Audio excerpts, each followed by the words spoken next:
Hello বন্ধুরা, আজকে আমি যে রেসিপিটি বানাবো এই রেসিপিটা কিন্তু 10 মিনিটেই বানিয়ে নিতে পারেন। হাতে সময় কম থাকলে ঝটপট এই রেসিপিটি বানিয়ে নিন।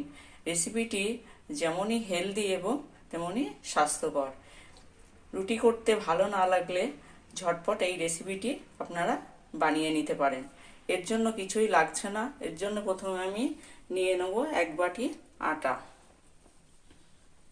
আর নিয়ে নেব অল্প একটু সুজি, আর স্বাদ মতো লবণ দিয়ে আমি খুব ভালো করে মিশিয়ে নেব।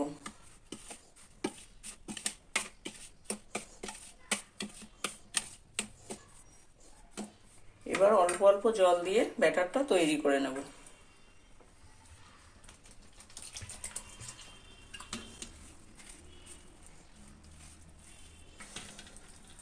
এই রেসিপিটি কিন্তু খুব সহজেই বানিয়ে নেওয়া যায়, আর এর জন্য বেশি টাইমও লাগে না।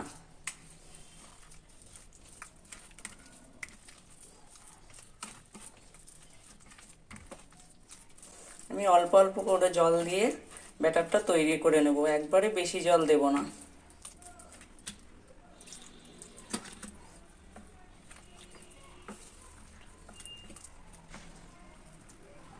এই রেসিপিটি কিন্তু আপনারা বাচ্চাদের টিফিনেও দিতে পারেন।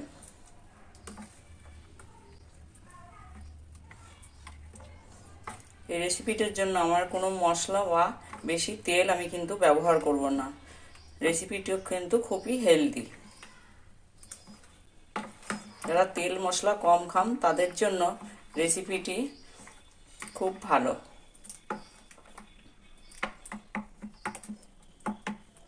ব্যাটারটা আমার তৈরি হয়ে গেছে। এবার আমি 10 মিনিটের জন্য ঢাকা দিয়ে রেখে দেব। আর এদিকে আমি ব্যাটারে দেওয়ার জন্য কিছু সবজি কেটে রেখেছি।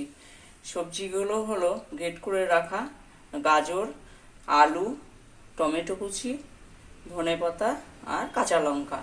যেহেতু আমি নিরামিষ করব তাই পেঁয়াজ দেব না। এবার আমি সবজিটা রেডি করে নেব।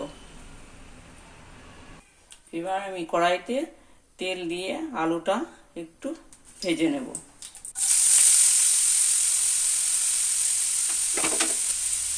একটু লবণ দিয়ে দেব, আর দেবো সামান্য একটু হলুদ।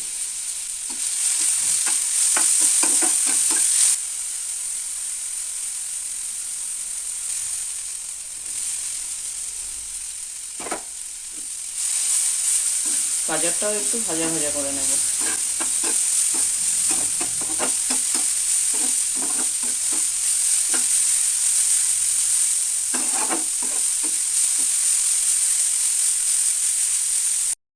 এই টিফিনটা যেহেতু হেলদি তাই আমি এই টিফিনটার মধ্যে কোনো মশলা কিংবা বেশি তেল দেব না। এই আলু ভাজার জন্য যে তেলটা ব্যবহার করেছি এইটুকুই যথেষ্ট, আর বেশি দেব না।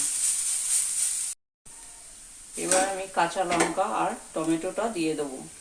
টমেটোটা বেশি ভাজবো না, যেহেতু টমেটোটা কাঁচা তাই একটু গন্ধটা যাওয়ার জন্য অল্প একটু ভেজে নেব। আর দিয়ে দেবো কেটে রাখা কাঁচা লঙ্কা দিয়ে 1 মিনিট মতো ভেজে নেব। তাহলেই আমার সবজিটা রেডি হয়ে যাবে। আমার এই রেসিপিটি ফলো করে একবার বানিয়ে দেখুন, বাচ্চা থেকে বুড়ো সবাই কিন্তু পছন্দ করবে।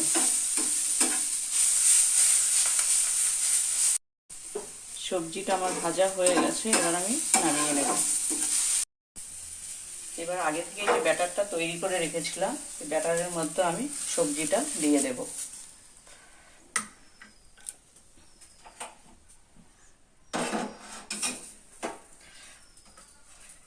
আর দেব কিছু ধনেপাতা কুচি।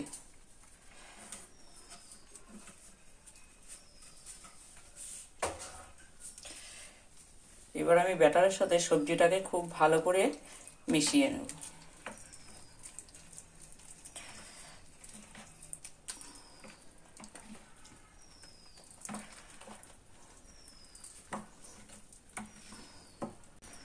যেহেতু এর ভিতর সুজি দেওয়া আছে তাই আমি আরেকটু জল দেব।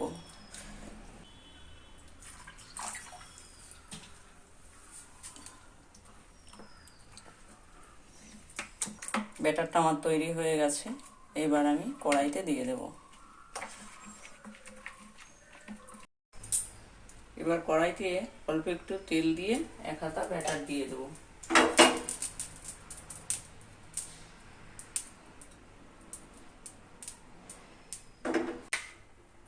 এবার আমি 1 হাতা ব্যাটার দিয়ে দেব।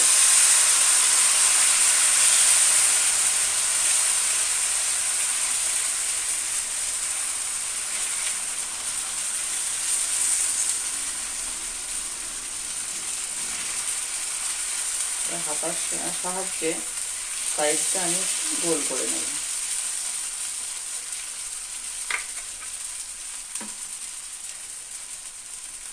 আর উপর থেকে কিছু সাদা তিল ছড়িয়ে দেব। আপনাদের কাছে সাদা তিল না থাকলে দেবেন না, আমার কাছে ছিল তাই আমি দিয়েছি। তিলটা না দিলেও কিন্তু স্বাদের কোনো হেরফের হবে না।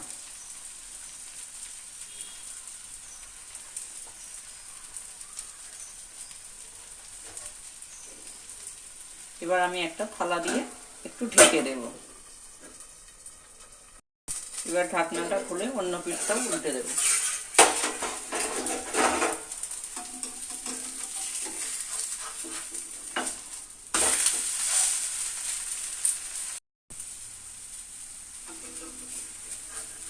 এটাও আমার হয়ে গেছে, এবার আমি তুলে নেব। এই একই নিয়মে আমি সবগুলো ভেজে নেব। টিফিনটা আমার বানানো হয়ে গেছে, এবার আমি নামিয়ে নেব। আমার এই রেসিপিটি ভালো লাগলে লাইক সাবস্ক্রাইব করে পাশে থাকার অনুরোধ রইল।